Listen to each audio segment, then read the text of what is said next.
बात बहुत मजबूत होनी चाहिए। तो आइए जानते हैं कि एक शौहर के ऊपर बीवी के क्या क्या हुकूक हैं मजाज साहब से। जी मजाज साहब। अस्सलाम वालेकुम रहमतुल्लाहि व बरकातुहू। अल्हम्दुलिल्लाहि रब्बिल आलमीन वस्सलातु वस्सलामु अला रसूलिल करीम व अला आलिहि व सहबिहि अजमईन अम्मा बाद। औज़ु बिल्लाहि मिनश शैतानिर रजीम, बिस्मिल्लाहिर रहमानिर रहीम। असल में इस्लाम की एक ही पॉलिसी है, पॉलिसी ऑफ मोहम्मद। तो हमें देखना पड़ेगा कि हुज़ूर सल्लल्लाहु अलैहि वसल्लम हमें इस्लाम में शौहर के क्या क्या हुकूक दे के गए हैं कि औरतों पे क्या हुकूक हैं। इसके लिए सबसे पहले हमें रुख करना पड़ेगा हज्जतुल विदा पे। हुज़ूर सल्लल्लाहु अलैहि वसल्लम ने बात फरमाई है आखिरी खुतबे में कि औरतें जो हैं ये कमज़ोर होती हैं, इन्हें तुमने अल्लाह के नाम पे हलाल किया है, इनके साथ जो है अच्छा सलूक करना, जो ख़ुद पहनो इन्हें पहनाना, जो खाओ इन्हें खिलाना और अच्छा नान नफ़ा इनका, वो सब आखिरी खुतबे में आपको मिल जाएगा। असल बात यह है कि उनका नान नफ़ा, उनका मयारी तौर पे रहना सहना जैसा हमारा अपना खुद हो, और उनका पहनना ओढ़ना, उनकी हिफाजत, उनकी मोहब्बत, उनकी इज़्ज़त, उनके साथ अखुवत का मामला, ये सारे हुकूक हैं औरत के। ये तो एक तरह से औरतें जो हैं हमारे घरों में मर्दों की तरह से कैद की तरह से, एक तरह से ये समझ लीजिए। तो उनके साथ जो हुस्न सलूक का बर्त किया गया है तो वो कमज़ोर है।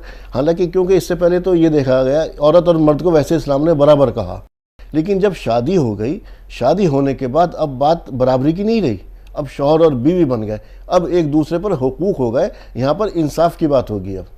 अब उसी इंसाफ के ज़ुमरे में कहा आप सल्लल्लाहु अलैहि वसल्लम ने कि इनके साथ हुस्न सलूक करो तब तक कि ये, जब तक कि ये खुली नाफरमानी ना करे। तो इससे खुली नाफरमानी से क्या मुराद है मजाज साहब? हाँ, ये कुरान की आयत है कि औरतें अगर मतलब बदकारी पे उतर आएँ तो तुम उनके साथ पहले तो बातचीत करो, अगर वो ना समझें उसमें तो फिर उनके बिस्तर अलग करो, और अगर तब भी वो ना समझें तो उन्हें मार की सज़ा दो। लेकिन जब हुज़ूर सल्लल्लाहु अलैहि वसल्लम ने पूछा, ज़रा सी मैं आपको रोक रहा हूँ, आपने कहा मार का लफ्ज़, हाँ आज के दौर के अंदर कोई बर्दाश्त नहीं करता। अच्छा, मार का भी मतलब क्या है, ज़रा सा उसको वो मैं डिफाइन कर रहा हूँ ना आपको। जी। जब हुज़ूर सल्लल्लाहु अलैहि वसल्लम के ऊपर ये वही आई, मार वाली आयत आई, तो साहबा किराम हुज़ूर सल्लल्लाहु अलैहि वसल्लम से पूछ लें जी कैसी मार।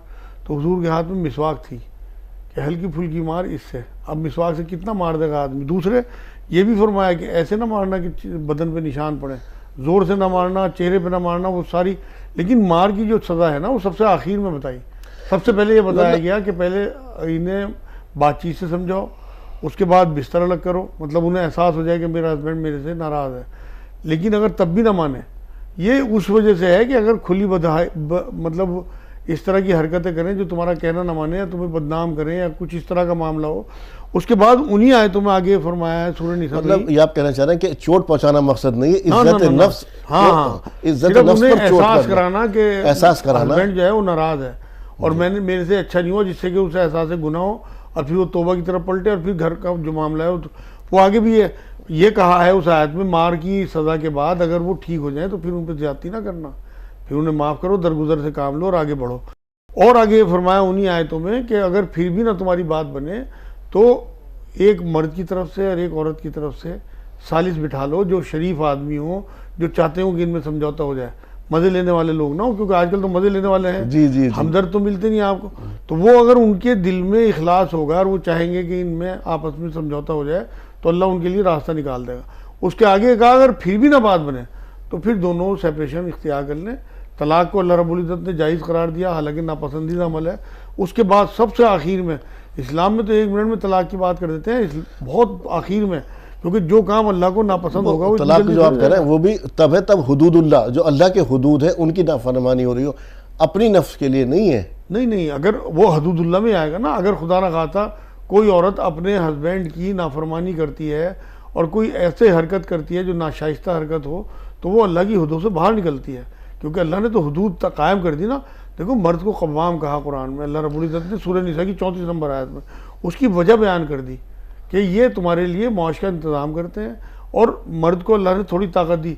एक जगह यहाँ रुतबा मर्द का कुरान में बयान किया ज़्यादा, हदीसों में औरतों के बहुत रुतबे बयान किए, दोनों बराबर हैं, मगर यहाँ सिर्फ इल्लत बयान कर दी कि क्योंकि कमा के लाते हैं और घर को चलाते हैं तो ड्राइवर एक ही होगा, गाड़ी के 2 ड्राइवर नहीं हो सकते। ये गाड़ी है, एक मकान जो है, इसमें एक ड्राइवर को कर दिया अल्लाह रब्बुल इज़्ज़त ने, और उसके बाद उसमें बीवी बच्चे सब बैठे हैं और ज़िंदगी आसानी से गुजारें। लेकिन जहाँ 2 ड्राइवर होने की कोशिश करें वहाँ एक्सीडेंट ज़रूर होगा। जी। अच्छा वजह साहब, एक तरफ तो ये कहा जो मार का भी आपने जिक्र किया, जी। हालांकि वो सिर्फ इज्जत नफ्स की बात है, जी, उसको जी। छोड़ उसको मजबूर करने का, जिससे कि उसको दिल पे एहसास हो। ऐसा एहसास हो। दूसरी तरफ कहा कि अगर तुम्हारी औरतों की आदतें आपको पसंद ना हो तब भी आप उनसे नफरत ना करो, तो ये किस तरफ इशारा करता है? ये सूरह निसा की 19 नंबर आयत है कि अगर तुम्हें अपनी औरत की कुछ बातें नापसंद हों तो ज़रूर अल्लाह ने उसमें कुछ ऐसी पसंदीदा चीज़ें रखी होंगी कि तुम्हारी ज़िंदगी गुजर जाएगी। असल में सबसे पहले तो आरिफ भाई ये देखना पड़ेगा कि ये ज़िंदगी हमें मिली क्यों है। अल्लाह रब्बुल इज़्ज़त ने कुरान में कहा कि मैंने आजमाइश के लिए इंसान और जिन को पैदा किया। अब ये हमारे लिए तो आजमाइश का हिस्सा है। अब अल्लाह किसी को कुछ दे के किसी से कुछ लेके आजमा रहा है। अगर आपको आपके मिजाज के खिलाफ बीवी मिल भी गई, अगर आप सिर्फ उसकी नेगेटिव चीज़ों पे ध्यान रखोगे तो लाजमी आपके घर में टंटे रहेंगे। लेकिन अगर आप उसकी पॉजिटिव चीज़ों पे भी ध्यान रखोगे कि इसमें ये बुराइयाँ हैं लेकिन ये अच्छाई भी तो है, हर बुराई के बाद अच्छाई है, हर रात के बाद दिन है। सही बात। अल्लाह रब्बुल इज़्ज़त की तरफ से तो अगर आप अपनी औरत में वो अच्छाई ढूंढोगे तो वो आप लाजमी उससे मोहब्बत करने लगोगे कुछ दिनों के बाद। यही इसी तरफ इशारा किया। देखिए खूबसूरती होती है, जवानी होती है, चंद दिनों की होती है। असल में तो खूबसूरत होनी चाहिए औरत। इसीलिए हुज़ूर सल्लल्लाहु अलैहि वसल्लम ने जो क्राइटेरिया दिया है कि जब तुम रिश्ता देखो तो 4 चीज़ें देखी जाती हैं, हसब नसब जी, एक पैसा जी, एक ख़ानदान और एक खूबसूरती और दूसरे दीनदारी जी। तो 4 चीज़ों में तुम दीनदारी को प्रीफर करना, हदीस पाक है जी जी। तो अगर आप शुरू में ये देख लेंगे, इसीलिए देखने की भी इजाज़त दी हुजूर ने जी। बाद में तो ये कह नहीं सकते कि आपको मुझे पसंद नहीं है, लेकिन फिर भी आदत एतबार नहीं खुलते पूरी तरह से, कोई आदत उसमें गलत है भी। आप अच्छे हमदर्द शौहर जो होता है ना, वो अच्छा दोस्त भी, अच्छा बाप भी, अच्छा भाई का रोल करता है अदा, अच्छे हमदर्द का, अच्छे खैर ख्वाह का। आप उसकी आखिरत संवारने के लिए, आप बड़े हो, आपको तजुर्बा ज़्यादा है, आप माशरे में ज़्यादा रहते हो, अपनी छोटी की तरह से उसे एक शफ़क़त और मोहब्बत के साथ, कुरान में अल्लाह ने क्या कहा, मैंने मियाँ बीवी में मोहब्बत और अख़ुवत उनसियत आपस में पैदा कर दी। तो उस मोहब्बत के साथ देखिए ये सबसे हसीन रिश्ता है। अल्लाह ने देखो माँ बाप का जो रिश्ता है वो तक़द्दुस वाला है, लेकिन शुरुआत जो कायनात की है वो मियाँ बीवी के रिश्ते से की है। वही मैं कहता हूँ क्या अल्लाह ताला ने पहला रिश्ता जो बनाया वो मियाँ और बीवी का। दूसरी बात यह है कि तमाम रिश्ते अल्लाह रब्बुल इज़्ज़त ने बना के भेजे हैं। एक ये रिश्ता ऐसा है जिसे हमारे हाथ में दे दिया कि इसे तुम खुद क्रिएट करो और इसे संभालो। हम शुरू में तो जब लड़की देखते हैं या घर वाले देखते हैं तो बहुत अच्छे बनते हैं, उनके साथ बहुत अच्छा मामला करते हैं, लेकिन जब हम देखते हैं कि ये मतलब हमारे घर आ गई, उसके बाद हमारा रवैया बदल जाता है। ये नहीं ठीक है। आदमी जो शुरू से हो वो आखिर तक रहे, यही दीनदारी है, असल में यही ईमान है कि जो अल्लाह ने दे दिया मुतमईन अल्हम्दुलिल्लाह। तो नाज़रीन, यहाँ इसका मफहूम ये निकला या इसका मतलब ये हुआ कि बुराइयों को उनकी अच्छाइयों से ढांप दो, लेकिन एक और पहलू है इसका कि मर्द को एक जिम्मेदारी दी गई है। तो जिस इंसान को जिम्मेदारी दी जाती है उसकी ये कहते हैं रेस्पॉन्सिबल बनाया गया, उसका निगरान बनाया गया, तो उसके साथ ये भी है कि अफ़ो दरगुजर से काम लो, अफ़ो दरगुजर से काम ले। या मर्द को जो है हाकिम, जो आप समझता है मर्द को हाकिम बनाया गया, उसको निगरान बनाया गया, उसको ये नहीं कि उसके गुलामी में दे दी गई है। इसका क्या मतलब है, ज़रा थोड़ा सा इसको। असल में अल्लाह ये समझाना चाहता है यहाँ पर कि तुम्हारे ऊपर भी कोई निगरान है, तुम्हारे ऊपर भी कोई हाकिम है। अगर तुम्हें कोई रुतबा मैंने दे दिया तो उसका नाजायज़ फ़ायदा ना उठाना। देखो जिस पेड़ पे जितना फल आएगा ना उतना झुका हुआ होता है। अगर अल्लाह किसी को कोई रुतबा देता है तो उससे हिसाब भी वैसे ही लेगा और उसे अजर भी वैसे ही देगा। बेशक कुरान से ये बात साबित है कि हुज़ूर सल्लल्लाहु अलैहि वसल्लम की अज़वाज मुतहहरात को कहा कि अगर तुम कोई गुनाह का मुर्तकिब होगी तो तुम्हें दुगनी सज़ा मिलेगी, इसी तरह से तुम्हें अजर भी दुगना। तो जिसके जितना मर्तबा, हाँ उसके वैसे पकड़ और वैसे ही उसका मर्तबा। मकसद ये है कहने का यहाँ पे कि अल्लाह ये जताना चाहता है कि ऐसा ना हो कि मैंने तुम्हें अगर कव्वाम बना दिया तो तुम नाजायज़ तौर पे उसका फ़ायदा उठाओ। तुम्हारी ताकत है, तुम्हारा रुतबा है, तुम्हारा पैसा है, उसकी वजह से इन मासूम औरतों को दबाओ। देखें हुज़ूर सल्लल्लाहु अलैहि वसल्लम ने एक बार क्या बात फरमाई कि मैं तुम्हारे ऊपर 2 कमज़ोरों के हक़ को हराम करार देता हूँ, एक यतीम और एक औरत क्योंकि कमज़ोर बनाई अल्लाह रब्बुल इज़्ज़त ने। पता है अल्लाह को कि जिस्मानी तौर पे भी कमज़ोर है। दूसरी बात यह 8-10 साल बाद शादी के माँ बाप भी काम नहीं आ सकते, बहन भाई भी काम नहीं आ सकते, वो मजबूर हो जाती है। अब आप अगर उसके साथ इज़्ज़त का मामला नहीं करोगे, मैं तो यही कहता हूँ लोगों से कि अगर आपस में मोहब्बत और अखुवत का मामला रखना है घरों में तो 1 नंबर पे तो एतमाद एक दूसरे का बेइंतहा, अपनी बीवी पे बेइंतहा एतमाद करें। जब उसने अपना सब कुछ आपको सौंप दिया, अपने बहन भाई माँ बाप छोड़ के आपके पास आ गई, आपको हराम से बचाती है, वरना आप कहाँ मुँह मारते फिरें। ये आप देखिए कितनी बड़ी बात है कि आपके लिए मोहसिना कहा इस्लाम ने कि आपके ऊपर एहसान करने वाली है, आपका घर बसाती है, आपको बच्चे देती है, आपका घर मेहमान नवाजी करती है। दूसरा मामला जो है वो जो एक दूसरे का लिबास कहा मजा साहब, लिबास तो इसलिए कहा कि आप वो एक दूसरे का ऐब छुपाते हैं। लिबास जो है बदन के सारे ऐब छुपा लेता है। आपके बदन पे कहाँ मस्सा है, कहाँ तिल है, कहाँ दाग है, किसी को नहीं पता, आपके लिबास ने छुपा लिया, तो इसीलिए लिबास कहा गया। दूसरे एतमाद के बाद इज्जत देना, ये जो सबके बीच में औरतों को डांट देना, कुछ भी कह देना, उनके माँ बाप को कुछ देना, ये इस्लाम की पसंदीदा चीज़ नहीं है बिल्कुल भी, ये तो हराम होना चाहिए। क्योंकि आखिरी खुतबे में हुज़ूर सल्लल्लाहु अलैहि वसल्लम ने बात फरमाई, तुम्हारे ऊपर एक दूसरे की जान, एक दूसरे का माल और एक दूसरे की नामूस इज्जत हराम करार दे दी गई। ये दो मामले ऐसे हैं कि इनकी वजह से फ़ज़ा जो बहुत, तीसरी जो चीज़ है ना, अगर अपने घर में आप जन्नत का माहौल बनाना चाहते हैं, कम्युनिकेशन, अपनी औरतों से मशवरा करें, ये रसूल अकरम सल्लल्लाहु अलैहि वसल्लम की सुन्नत है। जरा सा इधर रोके, मैं एक चीज़ और जानना चाह रहा हूँ, जब शादी होती है अक्सर व बेशतर ये होता है, जब लड़की ब्याह करके आ गई तो पहली ही मुलाकात में अक्सर व बेशतर शौहर हजरत जो है वो उसको पूरी की पूरी अपने घर में मेरी इसकी आदत है, इसकी आदत है, इसके साथ ऐसा करना, इसका ऐसा करना, उसको पूरी तौर पे ज़ाहिरी तौर से उसका माइंड मेकअप कर दिया जाता है कि तू मतलब वो तो एक गुलाम की तरह से हो गया ना। नहीं, ये असल में इस्लाम तो नहीं है ना। देखिए आप बात कर रहे हैं मुसलमानों की, मुसलमानों की प्रैक्टिस है ना, वो इस्लाम वाली नहीं है। इस्लाम वाली जो प्रैक्टिस है वो मैं बता रहा हूँ, शरीयत आपको, हुज़ूर सल्लल्लाहु अलैहि वसल्लम का जो रवैया है वो इस्लाम है। हुज़ूर सल्लल्लाहु अलैहि वसल्लम का जो रवैया अपनी बीवियों के साथ है वो शरीयत है। अब हज़रत आयशा रज़ियल्लाहु ताला अन्हा जब आई हैं घर में तो उन्हें आटा गूंदना नहीं आता था, हुज़ूर आटा गूंद के देते थे उन्हें। हज़रत खदीजा रज़ियल्लाहु ताला अन्हा चूल्हे में फूंके मार रही हैं, हुज़ूर पीछे लकड़ियाँ पकड़ा रहे हैं। और आजकल के दौर में तो उसे ये कहा जाए कि जन मुरीद है। ये कहने से क्या होता है, असल तो रसूल पाक की सुन्नत, वो हम पे उंगली नहीं उठा रहे हैं, वो रसूल पाक पे उंगली उठा रहे हैं जिन्हें मालूमात ही नहीं है। हुज़ूर झाड़ू दे देते थे घर में, हुज़ूर अपने जूते गांठ लेते थे, हुज़ूर जो है वो कपड़े अपना खुद सही कर लेते थे। मतलब घर के तमाम काम अपनी औरतों के हुज़ूर सल्लल्लाहु अलैहि वसल्लम हाथ बटाते थे। तो औरतों की अपने हाथ बटाना घरों में ये औरतों का हक है और सुन्नत है हुज़ूर सल्लल्लाहु अलैहि वसल्लम की। लेकिन हम तो इसे मायूब समझते हैं, हम तो ज़रा सी दीनदारी आ जाए तो सुर्खी आने लगती। हुज़ूर तो दौड़े लगाते थे, अपनी बीवी की इतनी मोहब्बत। हज़रत आयशा रज़ियल्लाहु ताला अन्हा जिस जगह होठ लगा के प्याले में पानी पीती थी, हुज़ूर वहीं होठ लगाते थे। जिस जगह बोटे में दांत मारती थी, बिल्कुल हुज़ूर वहीं दांत लगाते थे। हमारी माँ इतनी मोहब्बत दिखा के गए और हम जो है अपनी बीवियों पर हर टाइम तशद्दुद, टोकना, लोगों के बीच में बेइज्जतियाँ करना, बात बात में उनके घर वालों को गालियाँ बकना, ये इस्लाम नहीं है। अच्छा मुझे ऐसा, इससे क्या मुराद है कि तुम्हारी बीवियाँ और तुम्हारे बच्चे तुम्हारे दुश्मन हो सकते हैं, उनसे मोहब्बत करो? हाँ, ये कुरान की आयत है जिसका हवाला आपने दिया और ये वाकई बड़ी सेंसिटिव आयत है। असल में तो हमें नज़र जो है वो आखिरत पे रखनी है और हमारे जो बीवी बच्चे हैं ये हमारे लिए एक फितना भी कहा इसे, आजमाइश कुरान ने। तो बीवी बच्चों की नाजायज़ चीज़ों को नहीं मानना, क्योंकि इनकी नाजायज़ ख्वाहिशात अगर आप पूरी करते करते हराम में मुलविस हो गए तो ये वाकई आपके लिए दुश्मन करार दिए जाएंगे। क्योंकि ये ज़िंदगी 70-80 साल की आपकी ख़त्म हो जाएगी, आखिरत आपकी ख़राब हो जाएगी। तो इसलिए अपने, लेकिन उसी आयत में ये कहा कि इन्हें प्यार से समझाओ, इन्हें मतलब हिकमत के साथ लेके आगे बढ़ो। तो ऐसा नहीं है कि अगर इन्हें दुश्मनी में आपके साथ नाजायज़ मुतालबे कर रहे हैं तो आप भी तो प्यार से उन्हें समझाओ। आपको भी तो अल्लाह ने अकल दी है कि नहीं बेगम इस तरह से ठीक नहीं है, नहीं मेरा बेटा ये हराम है।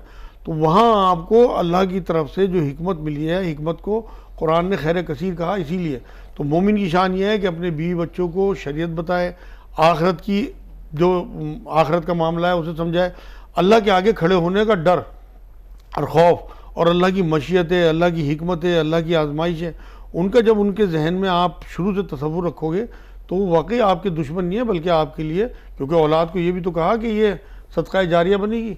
अच्छी बीवी के बारे में तो हुज़ूर सल्लल्लाहु अलैहि वसल्लम ने ये बात फरमाई, दुनिया का माल जो है मालो मता जमा करने वाला है, लेकिन इसमें सबसे ज़्यादा जो बेहतरीन चीज़ है जमा करने की वो नेक बीवी है, सबसे बड़ी नेमत।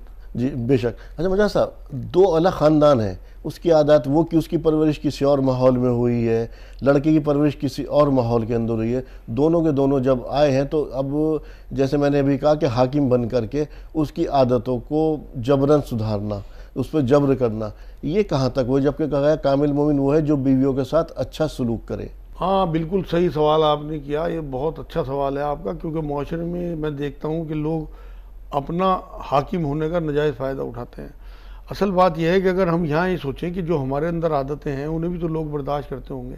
अब ये दूसरे माहौल से बच्ची आई, इसका देखिए दो सगे भाइयों का माहौल अलग होता है। एक ही दस्तरखान पे पलने वाले 5 भाई अलग अलग आदतों के, अलग अलग मिजाजों के और अलग अलग सोच के, अलग अलग किस्मत के होते हैं।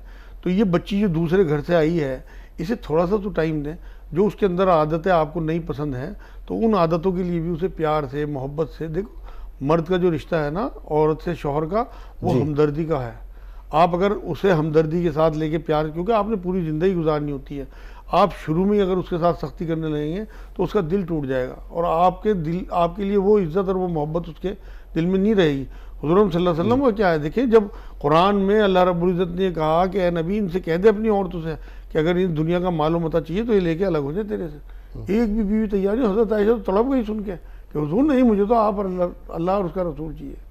बेशक तो बेशक। ये बात अगर आपकी अपनी बीवी के साथ शफकत और मोहब्बत होगी तो आपकी तो ज़रा सी नागवारी जो है उसे, तो वो अपने आप आदतें बदलेगी। बात मोहब्बत से बदलने की है। हुज़ूर सल्लल्लाहु अलैहि वसल्लम ने उस पूरे माशरे को मक्के के मोहब्बत से बदला है, ज़बरदस्ती नहीं बदला। आप ये देखो ना, जो वहशी थे लोग वो हुज़ूर की सोबत से सहाबी हो गए। काहे से? कोई डंडे चले उनके ऊपर? सिर्फ मोहब्बत, सिर्फ उखुवत, सिर्फ भाईचारगी, फिर सिर्फ उनकी खैर ख्वाही, सिर्फ उनकी आखिरत का मामला। ये अगर आपके दिल में हो अपनी बीवी के लिए, क्योंकि वो भी तो एक मुस्लिमा है, उसके भी तो हुकूक आपके ऊपर है। बमुकाबले आपके कमज़ोर है, जबकि ये भी फरमाया गया है कि औरत जो है एक पसली से पैदा है और ऊपर की पसली से जो कि बहुत ज़्यादा टेढ़ी है, इससे ज़्यादा सीधा करोगे तो टूट जाएगी। ज़रा सा इसके बारे में थोड़ा हाँ, ये जो हुज़ूर सल्लल्लाहु अलैहि वसल्लम ने फरमाया, इसके पीछे बहुत बड़ी हिकमत है। देखिए हुज़ूर ने फरमाया कि इसे इसी हाल में रहने दो, अगर तुम इसे सीधा करने की कोशिश करो तो टूट जाएगी। टूटने से मुराद ये कि तलाक तक नौबत पहुँच जाएगी। आप ये देखिए, खुदा न खास्ता आपकी ज़्यादा सख्ती से आपकी वाइफ खुदकशी की तरफ माइल हो जाए तो वो हराम के आप जिम्मेदार हुए, वो भी जिम्मेदार हुई। अगर खुदा न खास्ता तलाक तक मामला पहुँच जाए तो आप शैतान को खुश करने वाले बने, क्योंकि शैतान सबसे ज़्यादा खुश मियाँ बीवी के तो हदीस है। मैं हदीस ही तो बता रहा हूँ। सबसे बड़ी बात यह है कि अल्लाह नाखुश होता है, क्योंकि अल्लाह का अर्श हिलता है। तलाक अल्लाह ने जायज़ तो करार दी, क्योंकि बाज़ी जगह बहुत ज़रूरी हो जाती है, लेकिन अल्लाह को नापसंदीदा अमल है। सबसे जितने भी जायज़ काम है उनमें सबसे नापसंदीदा अल्लाह को तलाक है। लेकिन आप अगर उस तरफ हर बात में माइल होंगे और आप सख्ती करेंगे तो लाजमी बात है वो पसली टूट जाएगी। मतलब पसली से मुराद यह आपका रिश्ता, उसका रिश्ता टूट जाएगा। दिल कम से कम अगर आपको हाकिम समझ करके उसने ये भी समझ लिया कि आप ताकतवर हैं, उसने कमज़ोर अंदर ही अंदर कसमस आ रही है उसका, तो उसकी जो आह निकलेगी वो भी अर्श तक जाएगी। जबकि जो मजाज साहब अभी हदीस बयान कर रहे थे कि शैतान जो है रात को समुद्र के ऊपर अपना दरबार लगाता है, वहाँ सबसे पूछता है कि तूने क्या किया, तूने क्या किया। तो उसमें से जब एक शैतान खड़े होकर ये कहता है कि मैंने दो शौहर और बीवी के बीच में रखना डाल दिया, या उनको अलहदा करा दिया, तो इससे शैतान उसको उठा के गले लगाता है और सबसे ज़्यादा खुश होता है। लेकिन एक और मज़ीद हक़ है बीवी के ऊपर शौहर का, नान नफ़क़े का। मजाज साहब, एक और जो हक़ दिया गया, जो जिम्मेदारी सबसे ज़्यादा नान नफ़क़े की जिम्मेदारी मर्द को दी गई औरत की। जी। तो इससे ज़रा इसके बारे में बताइए। असल में जब आप निकाह करके लाते हैं किसी औरत को, तो वो अपना घर बार, बहन भाई, माँ बाप सब कुछ छोड़ के आती है। बेशक। तो आपको अपने मेयार के हिसाब से, हुजूर ने ही फरमाया कि जैसा खुद खाओ वैसा ही नहीं खिलाओ, जैसा खुद पहनो वैसा ही नहीं पहनाओ। औरत का ये हक़ है कि आप उसके लिए बेहतरीन रहने का इंतज़ाम अपनी हैसियत के हिसाब से, खाने पीने का इंतज़ाम और पहनने का इंतज़ाम मयारी जैसा आप खुद करते हो। जी, जो आप अगर वो अलग भी रहना चाहती है, यहाँ मैं ये वजाहत कर दूँ कि अगर वो अलग भी रहना चाहती है तो आपको उसका हक़ है। हाँ, उसका हक़ है। आपको अपने माँ बाप का ध्यान रखना है, लेकिन ये ज़रूरी नहीं है कि आप अपने माँ बाप के साथ रहें। आप अपनी बीवी को उसका ये हक़ देंगे कि आप या तो उसी पोर्शन में अलग पोर्शन कर दें। इसके ऊपर जो है ना घर में झगड़े हो जाते हैं कि इसने मुझे माँ बाप से अलग कर दिया। असल में घर की बात नहीं मैं कर रहा, मैं शरीयत बता रहा हूँ। हाँ, नहीं, शरीयत का तो हुक्म जो बता रहे हैं ना आप, तो शरीयत में झगड़ा नहीं होना चाहिए। लोगों को दो चार की तरह समझ में आना चाहिए।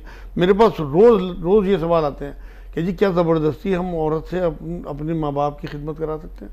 बिल्कुल नहीं करा सकते। आपको करनी है, आपके ऊपर है। देखो एक बात, आज एक हदीस सुनाऊँ मैं आपको, बहुत खूबसूरत।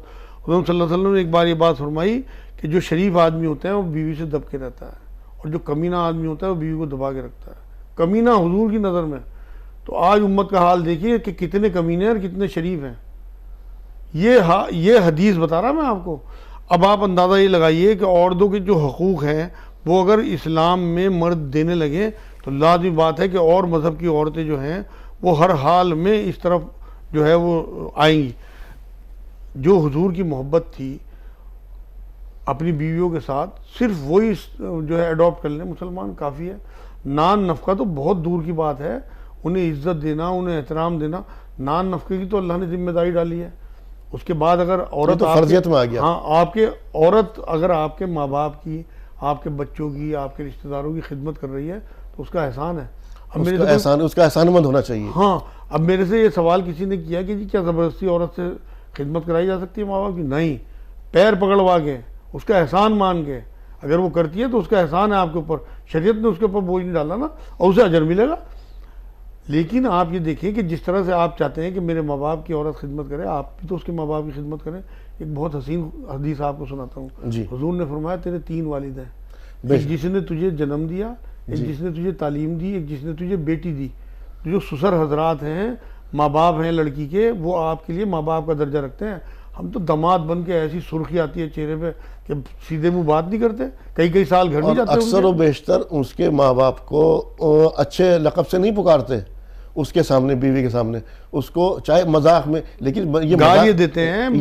ये मजाक नहीं हो रहा, ये तो बहुत ही उसके तंजिया वो करते तो फिर अब लड़ने लगेंगे। वो करते तो बीवी एक औरत का एक और हक भी है मर्दों के ऊपर, ये कि अब शौहर जो हैं उन्हें ये चाहिए कि अपनी औरतों को लाजमी हर हफ्ते अपने मायके भेजें या मिला के लाएं। अगर जाना जरूरी नहीं है मर्द का, लेकिन अगर औरत चाहती है, दूरी के ऊपर है तो उसका भाई आगे मिला ले।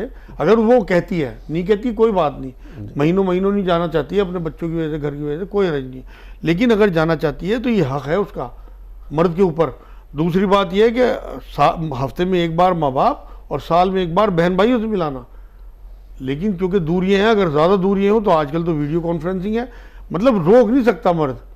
ये शरीयत उसके ऊपर वाजिब है ये बात कि अपनी माँ बाप से अपनी बीवी को मिलवा के नहीं मिलवा के लाता तो भेजे उसके घर से, ऐसे इंतज़ाम करें।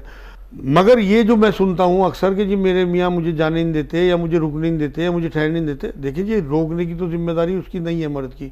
अगर वो चाहता है कि मेरी बीवी मिल के आ जाए, मिला के ले आए, तो कोई इसमें रुकना नहीं चाहिए औरत को, ये उसका मर्द का हक है। लेकिन औरत का भी हक ये है कि वो बिल्कुल अपने माँ बाप से ताल्लुक़ भी रखे, मिले भी, जाना आना भी उसका रहे, और बहन भाइयों से भी। साहब मैं फिर उधर ही आ रहा हूँ नान नफ़क़े की तरफ। बहुत सारे मर्द हजरात जो है ना, इस चीज़ की भी उसको सज़ा देते हैं नान नफ़क़े की, या अपने आप तो उसको लिमिटेड पैसा देंगे उसके हाथ में, और अपने लिए बाहर कुछ भी करते रहेंगे वो, जो भी उनकी इनकम है। तो इस इनकम के अंदर उस औरत का कितना हक़ है, कितना हिस्सा है? असल में तो जब अल्लाह रब्बुल इज़्ज़त ने नान नफ़क़े की जिम्मेदारी डाल दी और वो आपके ऊपर एहसान कर रही है, आपका घर चला रही है, आपके बच्चे, आपके माँ बाप, आपके बहन भाई, सबकी देखभाल कर रही है, तो नान नफ़क़े से आगे बढ़ के उसका घूमना फिरना, उसका अच्छा फैशन के कपड़े, उसकी पसंद की चीज़ें ला के देना, ये सारी चीज़ें नान नफ़क़े में आएंगी। अगर वो सख्त औरत है तो फिर तो नान नफ़क़े तक ही रहेगा मर्द। लेकिन अगर वो ऐसी शरीफ और सीधी औरत है कि वो आपके हिसाब से ज़िंदगी गुजार रही है, तो आपको भी ये ख्याल चाहिए कि उसमें सब कुछ उसका आएगा। अगर उसे आपकी हैसियत है लाख रुपए की और उसे कोई 10,000 रुपये का सूट पसंद आ रहा, तो ये उसका मतलब हक़ है आपके ऊपर। उसका घूमने जाने को तबीयत है, आप पर्दे में उन्हें घुमाएं। हुज़ूर सल्लल्लाहु अलैहि वसल्लम दौड़ लगाते थे अपनी बीवियों के साथ, उन्हें हर सफ़र में किसी ना किसी बीवी को कुर्रे से लेके जाते थे, साथ सफ़र करते थे, तफरीह कराते थे जी। और यहाँ पे तो एक हदीस भी मुझे का मफ़हूम याद आ रहा मुझे कि आप सल्लल्लाहु अलैहि वसल्लम ने फरमाया कि अगर ये 1 दिनार जो है वो अपने राह खुदा में ख़र्च किया, किसी फ़कीर को दिया, किसी को सदका किया और अपने घर वालों पर ख़र्च किया, तो सबसे बेहतर वो है जिसने वो दिनार या वो पैसा अपने घर वालों पर ख़र्च किया। मुझे साहब यहाँ एक और नुक्ता मुझे याद आ रहा कि बीवी बच्चों की तालीम की भी जिम्मेदारी बीवी की भी, क्योंकि बीवी की बहुत कम उम्र में शादी होकर आ गई, तो बीवी बच्चों की तालीम की, जो दीनी तालीम की जिम्मेदारी, वो भी शौहर की है। ज़रा उस तरफ थोड़ा इशारा कीजिए। हाँ, तो असल में तो खुद भी तो दीनदार होगा जब भी तो इनकी तरबियत करेगा। असल में तो हमारा तो इसका बड़ा फुकदान है ना, बीवी की अगर तरबियत वहाँ से नहीं हो गई आई भी, तो ये भी आपकी हमदर्दी का एक तकाजा है कि आप उसकी आखिरत तो उसको फिर तान तिशन दिए जाते हैं, घर से क्या सीखा ये ताना देने की बात नहीं। देखिए मैं जिम्मेदारी मिसाल देता हूँ आपको। हाँ, हज़रत उमर की लड़की, हुजूर की वाइफ, तो वो जब आई थी तो उन्हें पढ़ना लिखना नहीं आता था, हुजूर ने ट्यूशन लगवा के उन्हें पढ़ाया। तो ये भी एक शौहर की जिम्मेदारी हो गई। मैं वही जो शुरू में जो मैंने लफ्ज़ कहा है ना कि हमारे लिए सिर्फ एक ही पॉलिसी है, पॉलिसी ऑफ मोहम्मद। अगर हम उस पर चलें तो आप यकीन करें हमें डिस्कस ही ना करना पड़े। अगर हमें वो हुकूक मालूम है कि शौहर को क्या क्या हुकूक अदा करने हैं अपनी वाइफ के लिए, तो इस पर बहुत कम बात होती है। अक्सर मैं देखता हूँ औरतों की बात होती है कि औरतों पे क्या क्या हुकूक है, क्योंकि मर्दों का माशरा है। अरे भाई, तुमने दबा दिया, कुचल दिया। मैंने तो ऐसी हदीस बता दिया आपको, हुजूर ने फरमाया है कि तुम में बेहतरीन हैं वो लोग जो अपने घर वालों के साथ अच्छे हैं। ख़ास तौर से बीवियों के। और मैं अपनी बीवियों के साथ बहुत अच्छा हूँ, हालांकि मिजाज नहीं था हुजूर का अपनी तारीफ करना, लेकिन यहाँ ये भी फरमाया। एक और हदीस इसी से रिलेटेड आप सुने, हुजूर सल्लल्लाहु अलैहि वसल्लम ने फरमाया तुम में बदतरीन है वो लोग जो घर में घुसे और उनके घर वाले बीवी बच्चे सहम जाएं, फिरौन आ गया पता नहीं क्या कह देगा। तो अब आप देखिए कि आप हुजूर की नज़र में बेहतरीन बनना चाहते हैं, बदतरीन क्या रखा है यार। आप देखो ना, आपकी कमाई के सबसे ज़्यादा हकदार, सदका कहा हुजूर ने तो बीवी बच्चों पे खर्च करने को, आप किसके लिए कमा रहे हैं? अगर आपकी बीवी आपकी कंजूसी के तहत अपने दिल मार रही है, आपके बच्चे दिल मार रहे हैं, क्या फ़ायदा आपके पैसों का? आप यही छोड़ के दूसरे इस्तेमाल करेंगे बाद में, अपने आप उन्हें खर्च करा के और देख देख के खुश हो ना। आप यकीन करो, मैं अपनी मिसाल इसलिए देता हूँ लोगों को तरगीब मिले, मैं तो अपनी बीवी से कहता हूँ कि तू मेरी हैसियत के हिसाब से खर्च कर। हालांकि वो इतनी सीधी सादी औरत है, नहीं करती, मगर तरगीब दिलानी चाहिए अपने बीवी बच्चों को। नाजायज तो उनकी माननी नहीं चाहिए, लेकिन हलाल दायरे में अल्लाह की हदों में रहते हुए उनकी जो जो ज़रूरतें हैं, उनकी जो जो ख्वाहिशें हैं, क्योंकि दोबारा जिंदगी नहीं मिलेगी, उनकी तमन्नाएं आप ही तो पूरी करेंगे। एक जुमला मैं कह दूं आपको आखिर में कि दो ही रिश्ते हैं ऐसे जो औरतों के नखरे उठाते हैं, कुंवारेपने में बाप और शादी के बाद शौहर। कोई बहुत बड़ी बात कह दी जी। तो इसलिए अपनी बीवियों की बहुत मोहब्बत करें। आगे आपकी डेथ के बाद उनका क्या बनने वाला है, आपकी औलाद क्या हशर करेगी, उनके माशरे में क्या, मैंने बहुत देखा बेवा औरतों की कोई इज्जत कोई पोजीशन नहीं रहती। तो अल्लाह ने आपको एक मौका दिया कि आप अपनी बीवियों के साथ बेहतर सलूक करें और अपने लिए जन्नत बना दें। आखिरी जुमला मेरा आज का आपके लिए तोहफा, दुनिया हमारे हाथ में नहीं है, हमें नहीं पता कब कौन सा हादसा होना है, क्या आखिरत हमारे हाथ में है, और वो बीवियों के लिए बहुत शॉर्टकट है। बीवियों के मतलब रिश्ते के साथ निभाने के लिए आप अगर अपनी बीवियों के साथ अच्छा रिश्ता आज से ही शुरू कर देंगे तो आपकी जन्नत आज से ही शुरू हो गई। तो नाज़रीन, आज हमने जाना कि शौहर के ऊपर बीवी के क्या क्या हुकूक हैं। अक्सर व बेशतर शौहर अपने हुकूक तो बयान करता है कि बीवी के ऊपर क्या क्या हुकूक है, लेकिन शौहर के ऊपर भी ऐसे ही हुकूक हैं जैसे बीवी के ऊपर। और यह